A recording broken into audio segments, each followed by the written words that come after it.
Right, so this is to introduce the next major update to mySQM Plus, which will be 125 release 35, and it uses exactly the same libraries, build environment. All those have been updated to use the latest, so you should ensure that the versions you're using are the same, or if newer, that's okay. Alright, so I'm going to dive straight into this. First thing we want to have a look at is controller config.h.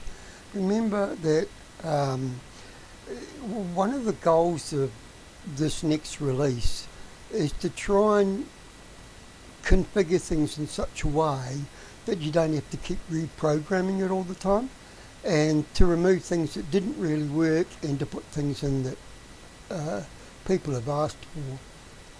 So one of the things that that's been deprecated is MDNS, NTP sync time, MQTT received commands, the authentication requirements of MQTT, and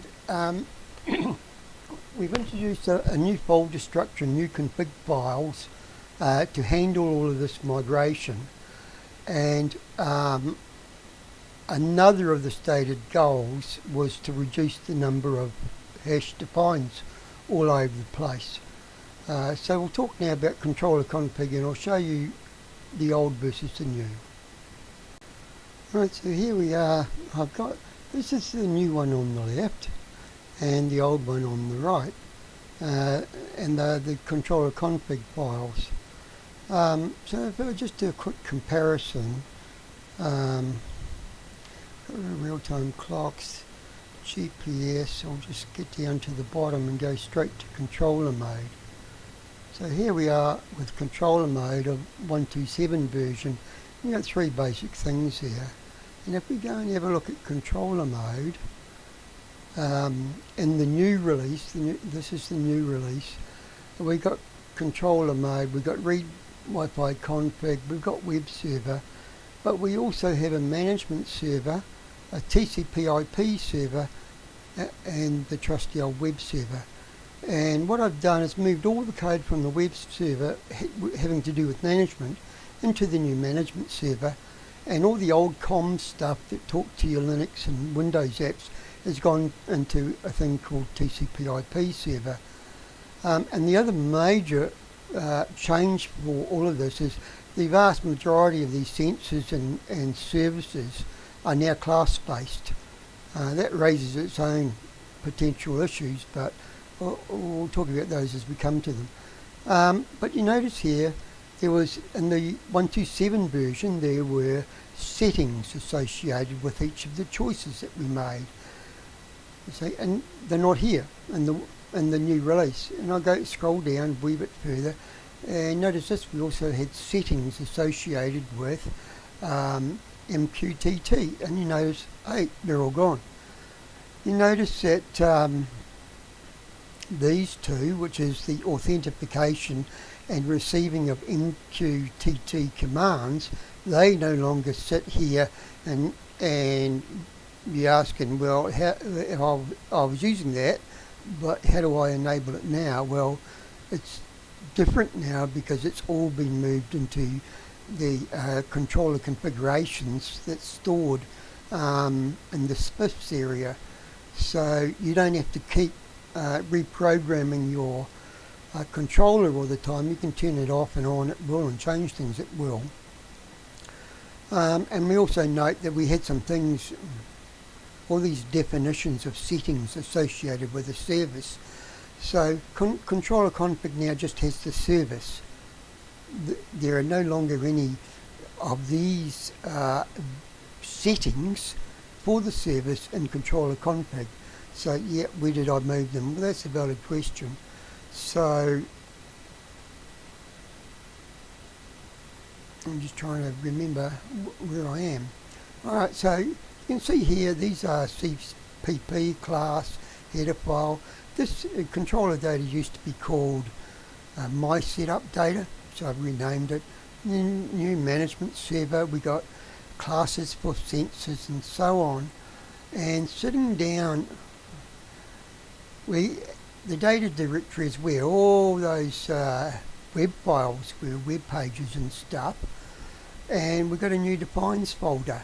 So yeah, you probably guessed it now, that if I go and have a look at the MQTT defines, all those settings, values that you used to specify in controller config.h, they can in fact be set here in the MQTT defines.h file in the defines folder. I would stress that you don't have to do that though, because the moment the controller, after programming it, reboots, you're going to want to go in and change those things anyway, and it's far better doing that in the management server as compared to modifying things in the firmware. So those have been the major differences in terms of the config file. You notice of course that we used to have a thing called MDNS. There is no equivalent now in version 128. Just causes too many headaches, so decided to drop it. So that's the overview of the controller config. Differences and the actual settings have now been moved into a separate file, which is in the defines folder. Alright, so here are some of the new things. I've rewritten the vast majority of the code concerning sensors and services. They're now in classes. We got a new management server, and you need a username and password to be able to log in. We replaced the comms code with a class of a TCP/IP server, which actually runs a new protocol, and so that means old applications won't be able to talk to this new firmware. The general rule of thumb is that services or servers you should be able to do the following operations. You should be able to start them, stop them, and change their port numbers without having to reprogram the firmware, and that's now possible with this release.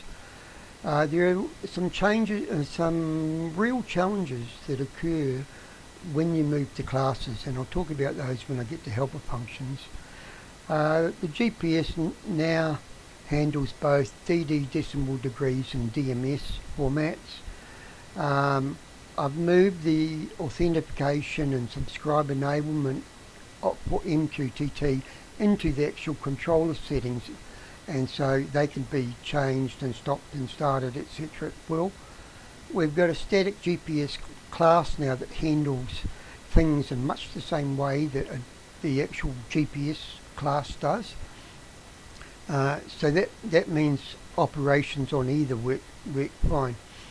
We've added some averaging and sample sizes to the TLS for the values of LUX and SQM, so you can average them over a number of samples.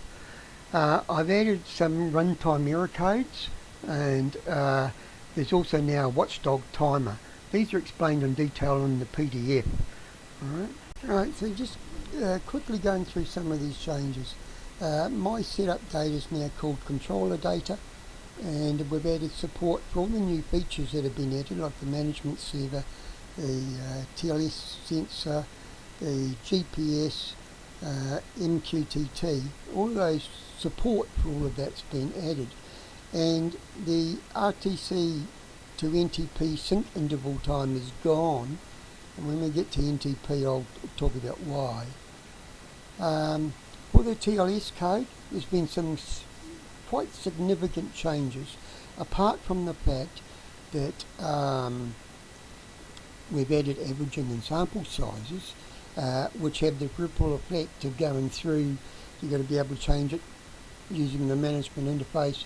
You've got to be able to change it using the TCP Windows app or Linux app, etc. Those changes for the TLS sensor have all been added.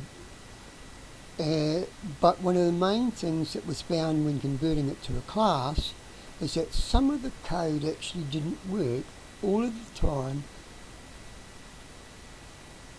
reliably. And I mean, it eventually got to where it was going, but because the code really had some issues. And I'm surprised that it actually works so well with those issues. Okay, one of the first things you notice when you reboot a controller is it takes, with firmware 127 and below, it takes over 3 minutes before the TSL sensor starts giving meaningful values.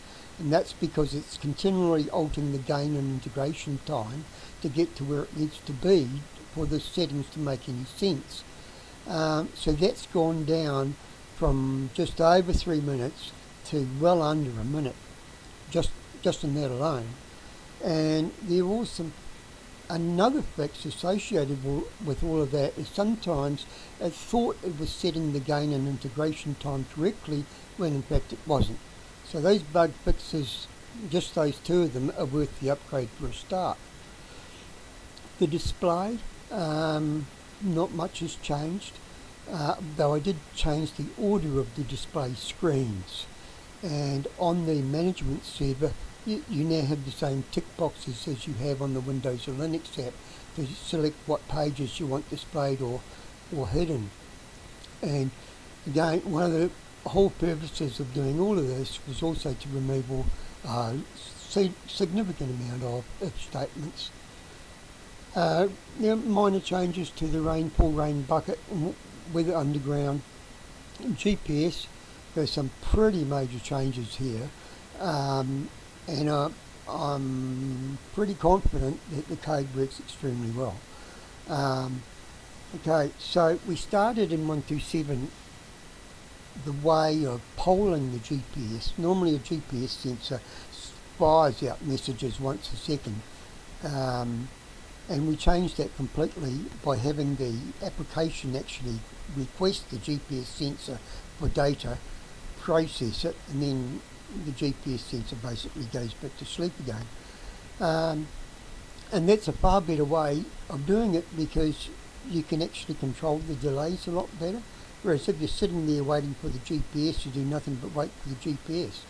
So that's given us a performance boost. So we've added the decimal degrees and the decimal minutes, seconds formats to GPS. As I said before, we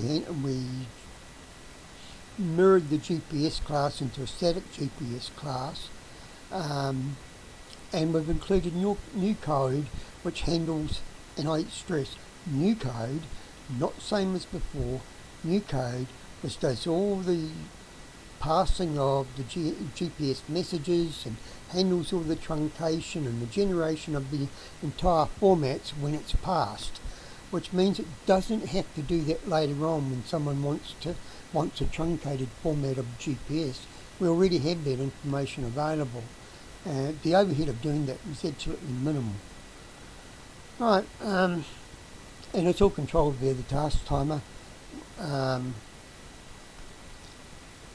One fix which was critical was that negative degrees for latitude and longitude were not being handled correctly in 127 or lower.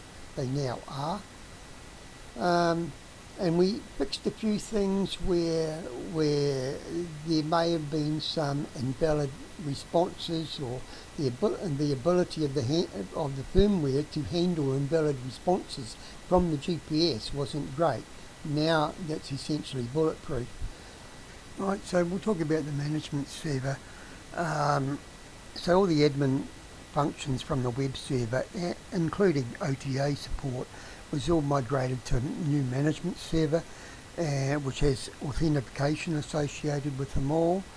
And again, in keeping with the desire to have all services being able to be stopped and started at will or changed, that's been done. When you change the ports, etc., we've added extra port checking code. We've added checks on a lot of things, minimal overhead for all of that. You can display the config files as text in a browser window.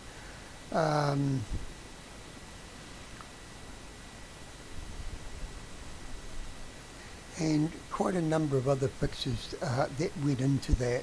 And I'll demonstrate the management server in just a moment. MQTT, again, big changes.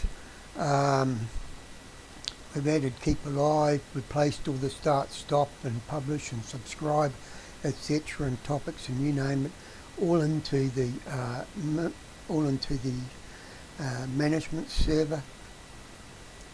There was a significant amount of orphaned code which was no longer referred, and duplicated code which did the same thing more than once, handling reconnection to a broker. That's been cleaned up. There were also issues concerning authentication to an MQTT broker that required that, and there were also issues associated with reconnections in case a connection dropped. Not all the time, but some of the time. And so again, a side effect of migrating all the code into classes allowed me to look at that code basically with new eyes and fix the things that weren't working properly. NTP clients, again, quite a lot of code changes associated with there. Again, issues with updating, issues with reconnecting, and issues using the ESP32 RTC with NTP enabled have all been fixed. The other major thing is I said that the sync RTC to NTP interval time's gone, it's no longer there, and I'll talk about that when I have a look at NTP. Okay, the real-time clock, well yeah, there were some errors in there and we fixed them. If it was enabled after reboot, it would overwrite the prior RTC values, which was a major thing. We've added static GPS. Task timer changes. Some of the reasons why some things like MQTT reconnect and NTP reconnect didn't work is because the value of the max count exceeded the size of the variable we were using in task timer to be able to run the count. So those have all been fixed. Web server, well, as you can see, there's quite a lot of stuff in there, and one other major bug in 127 was the web server used to stop responding, and not only just the web server but anything to do with Wi-Fi. That was related to something that was happening in the web server under certain conditions, so that's been fixed. The TCP/IP server, I replaced all the COM stuff. That's all been packaged into a class, and any fixes or additions as listed. All the applications, I know I was stressing, these are all new. These new applications for the ESCOM OC, the Linux application, the Windows app, all of these are new and they won't work with older firmware, and newer firmware won't work with them. You must have 128 to use these versions of the applications. Okay, so let's go and have a look at some stuff now. Alright, so here I am with the web server, and I'll get to the management server in a moment. While I'm here, this is the new protocol document.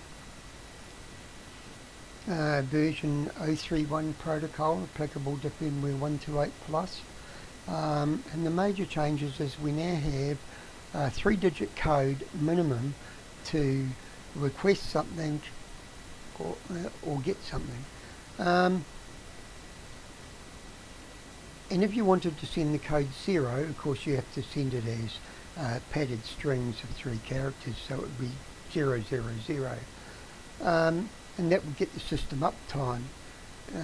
So what I can just very briefly show you this. Using a TCP/IP interface, and we can connect and go back to main, and we know that in the protocol 0 return system uptime. So if I go, let's send a string comprising colon 1, 2, 3 followed terminated by hash, and send that. The response we should get is a system uptime, which is 0 days, 0 hours, 43 minutes. Alright. And this is a handy little app which I use to do a lot of the testing with, and it doesn't have the overhead of the Windows controller, and it allows me to see the actual raw responses. Okay, right. So all those things have changed and basically grouped together now, and minimum 3-digit codes, and so that's why this won't work with older applications, and why the new applications won't work with the old, because the protocol's been completely changed. Alright, well, let's get back to where we were. And here we are at the home of the web server, and how can I tell that it's actually running and updating? If I highlight this, let me just highlight that. See, the highlight disappears. If I highlight the text, notice it doesn't ever get changed. And if I highlight the value, you see that the value changes after a small period of time, and that's because this web page is actually sending requests to the web server for all these values that you see and getting answers back, and you don't even have to press refresh. So I know that those values that I'm looking at are values which are being updated just by that simple thing. Alright, back to the management server.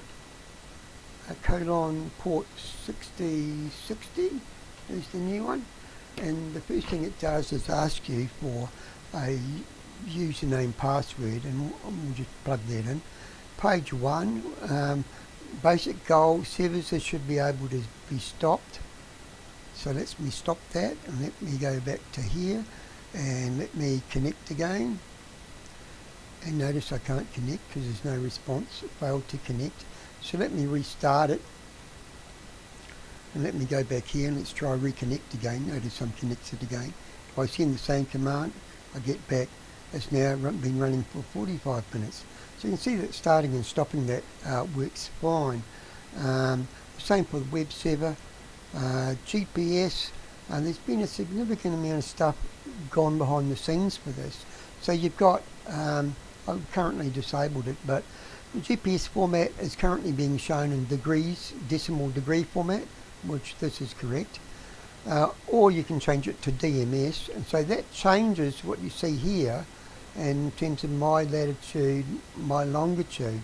Notice that these values here didn't change, so it's now showing DMS, but these didn't change. These static and longitude and latitude, these values must be written in decimal degree format. Okay, that's the one proviso about any of this. You try to set it like a DMS format, it won't allow you to do that. It'll ask you to stop. The other thing that you can't see on here is in this particular space above the static latitude text box, in this space, if I had enabled the GPS, the raw GPS coordinates could be displayed there. The actual GPS location coming from the GPS sensor. Because remember, these, my latitude, my longitude, is either coming from the GPS or coming from the static GPS settings.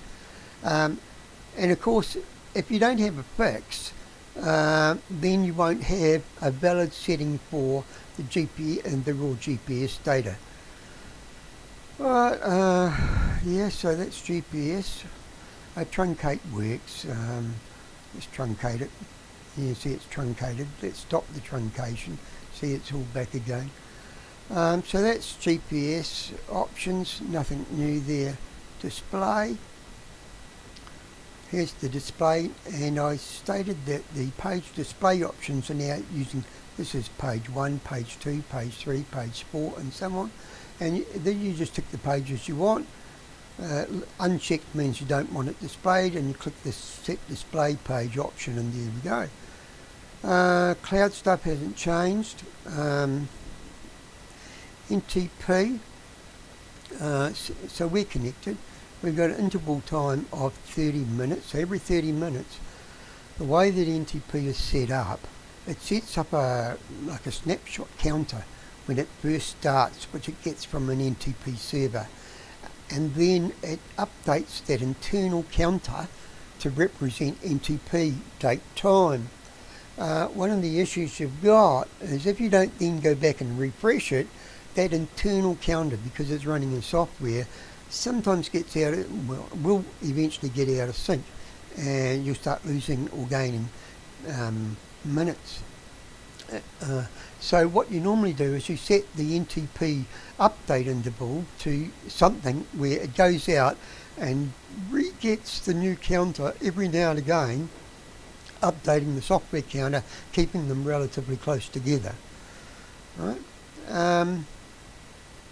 Down here on Sync RTC, we used to have a thing called Sync RTC to NTP interval time. We used to be able to specify an interval when the sync of the RTC values to NTP values occurred, and I think we tried something like 2 minutes past 11 PM or something. That's all gone. It's gone because now whenever the Sync RTC to NTP is enabled, it happens at exactly the same time as the NTP update interval. So it's one less thing you have to worry about. And you know that it's going to be synced whenever an NTP update is synced, of course, if it's enabled. MQTT, you've got these things, these sorts of things you had before. However, subscribe enable, keep alive, and authentication. If you click enable, it will then use the name and password on a connect to a MQTT broker. So if you enable this with it running, what you then need to do is stop it and then restart it. Okay? But you can change those on the fly. Okay, things like if you change the publish topic and the subscribe topic on the fly, you have to stop the service and restart it for it to take effect. But you can certainly change the keep alive and the publish intervals on the fly. That's MQTT. We won't worry about logging. RTC, it's not defined, and it looks much the same as before. Some things that aren't on here. Some things we want to do is, if you want a copy of your controller config, all you need to do now is type its name, and that is the controller config file. So then you highlight it, you copy and paste it into a text file. There is no download button in the management server. Okay. So that was that part of it, but there's also this.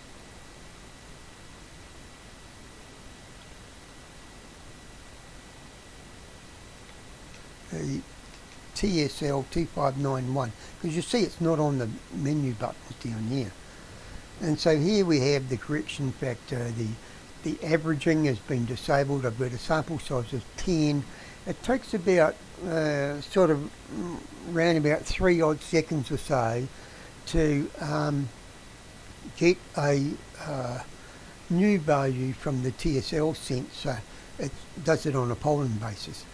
So if you enable averaging and you set the sample size to 10, then the new value for TSL Lux SQM Nelm will occur over a 30-second period. Okay, so for 30 seconds you'll get the same value, and then after that has elapsed, you'll get the average of all the values read over the past 30 seconds and so on. So you don't want to make this too large. And that's about it for the management server, I think. Okay, so let me talk now about helper functions. What we did do was we placed a whole lot of these things in classes.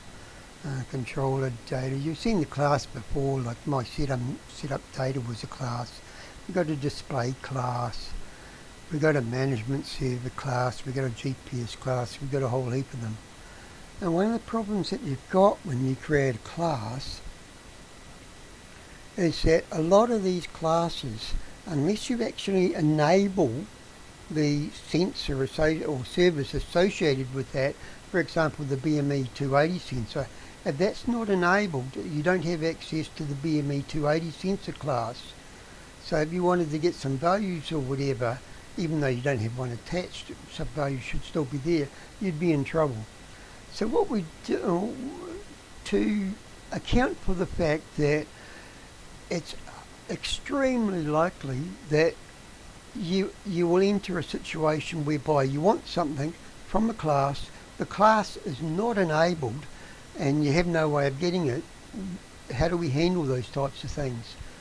Because we don't want to dump everything in and, you know, just sort of blow the ESP32 up by setting everything to like 99% full, and we can't do that. So I thought about this for a little while, and again, part of the goal was to turn around and reduce the number of hash defines in place, because most of these classes, etc., don't have those hash defines in, and they don't know about any of the class that's going to be loaded or not loaded anyway. So what I did is, this is the main code and the main firmware file, and I added what I've now termed a helper function.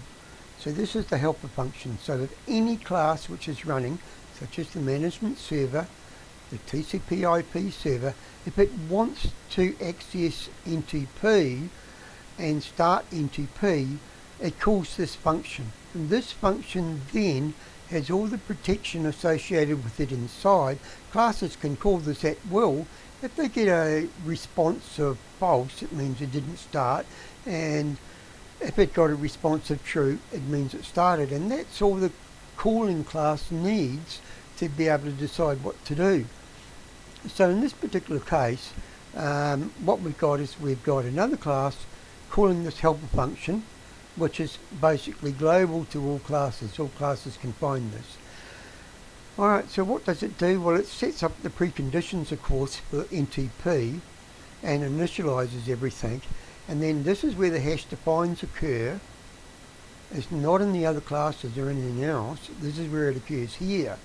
So we've saved all that trouble of trying to trap things in other classes, and I put it here in the helper class. So if in my controller config.h file I didn't have NTP enabled, then it wouldn't execute this stuff within the if defined end of statements, and if it is, it will execute them and set up and actually start NTP here, and get it running that way. So this is a way that a class trying to access another class but doesn't know whether it's enabled or not can call it and either decide what to do or etc. based on the information returned. And all of these things that you see down here that I'm scrolling through, RTC, we've just seen NTP, we've got with underground, we've got the display, we've got the TSL sensor, we've got MQTT and so on. All of those little helper functions are here. Alright, so whenever a class wants to access something in another class, it comes to the helper function first, and that solves a lot of issues. Okay, so let me talk now about helper functions. What we did do was we placed a whole lot of these things in classes. Controller data. You've seen the class before, like my setup data was a class. We've got a display class. We've got a management server class. We've got a GPS class. We've got a whole heap of them.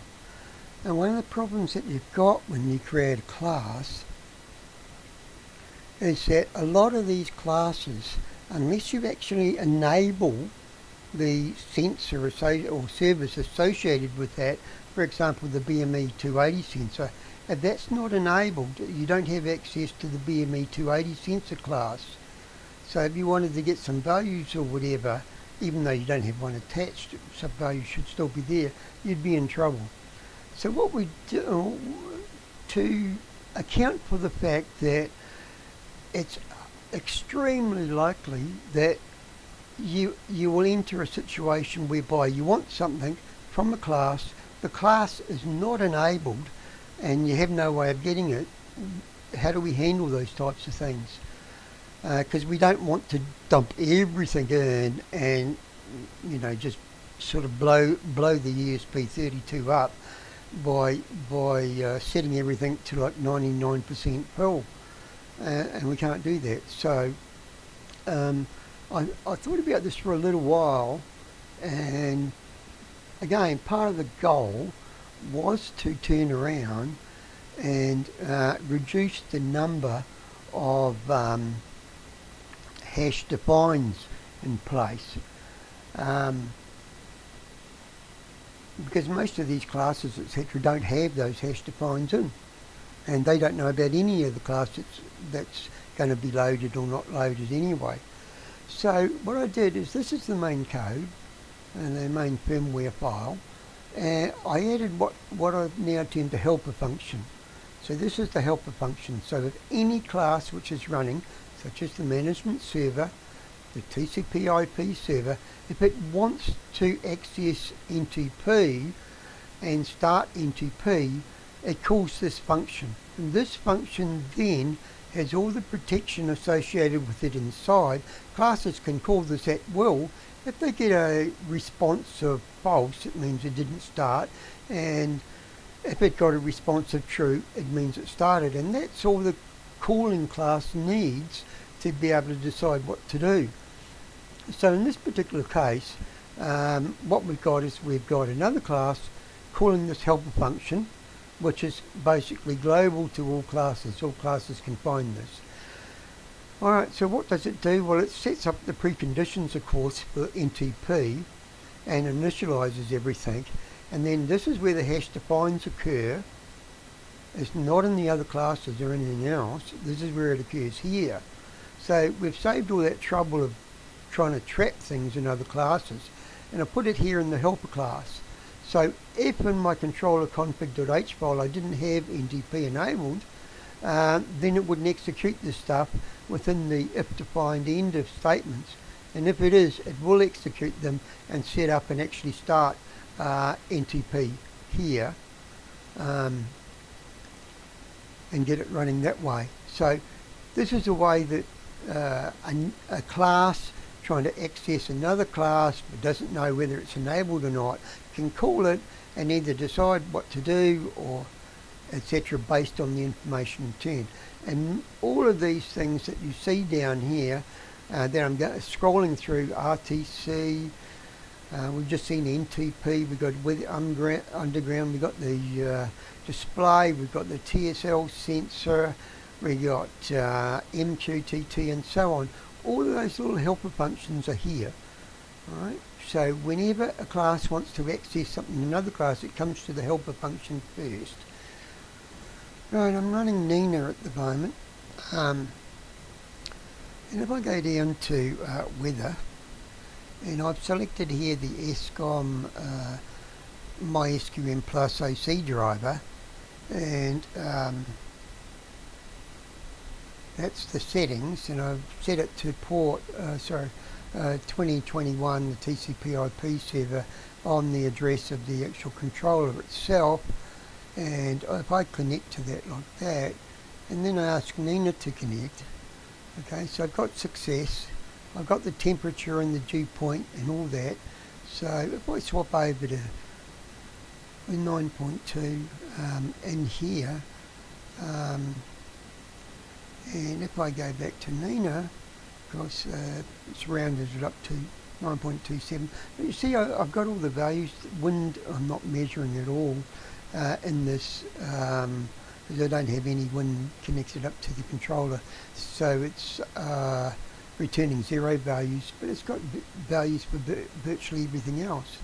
So you know that the OC driver is actually talking to Nina when you can match these values against what you see on the web server. So yeah, Nina's ready to go.